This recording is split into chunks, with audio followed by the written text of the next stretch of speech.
大家好，我是三哥。我们在评论区有位粉丝说哈，让我们能不能做一期那个家庭版那个调饺子蟹的教程。今天三哥啊，就从选肉到调制，手把手教你，让你在家都能轻松和那个饺子蟹。制作饺子蟹哈，那个食材很关键。你看我们这里这么多肉，我们选这种上好的夹心肉。这个夹心肉它是肥瘦相间的，而且是3肥7瘦哈，所以我就选这个夹心肉。来，肉买回来以后哈，先把它剔骨，再去皮。如果不去皮的话，它里面虽然有胶原蛋白，可是它和蟹的话就不行，它太硬了，而且有咬不动。把肉切成条状，3分肥7分瘦，所以说有点肥肉，没有这么柴。光瘦肉的话，那个肉是很柴的。现在我们切成这么大小的那个丁哈，我们就可以直接开始剁了。像这个饺子蟹的话，还是自己买回来剁好，不要太那个省力气在那个市场上买那个肉蟹啊。买肉蟹的话，一个是不能保证它的质量，还有一个那机器搅出来的没有我们自己手工剁的口感。大家请看啊，这个肉蟹剁成这种还有点颗粒感的是最好的，剁太细了反而又没有口感了。剁好的肉蟹放入碗中备用。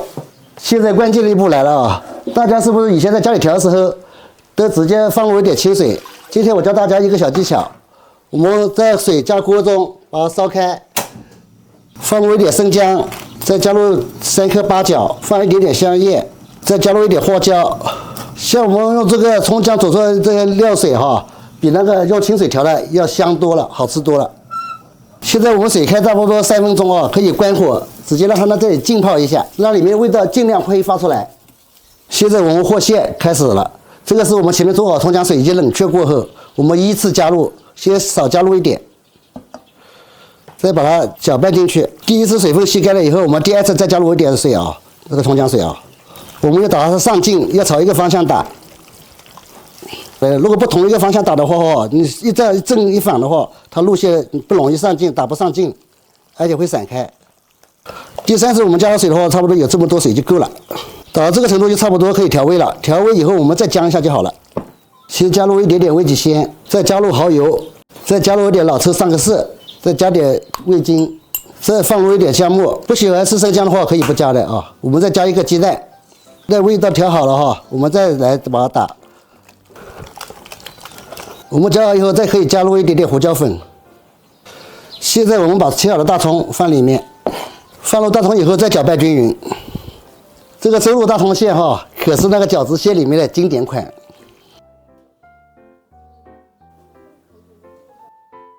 这样一排汁水鲜嫩的周肉大葱馅就调好了。像我这样做，那个馅料鲜嫩多汁，一口爆香。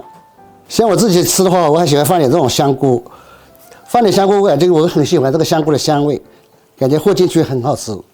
来，这个蟹和好了，可以包饺子了。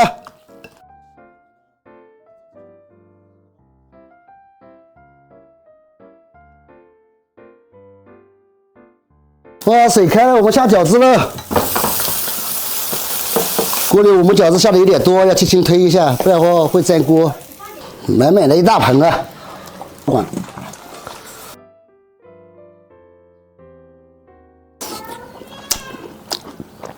哇，自己包的饺子就是嫩滑，蘸上这个自己调的灵魂蘸料，真的好吃。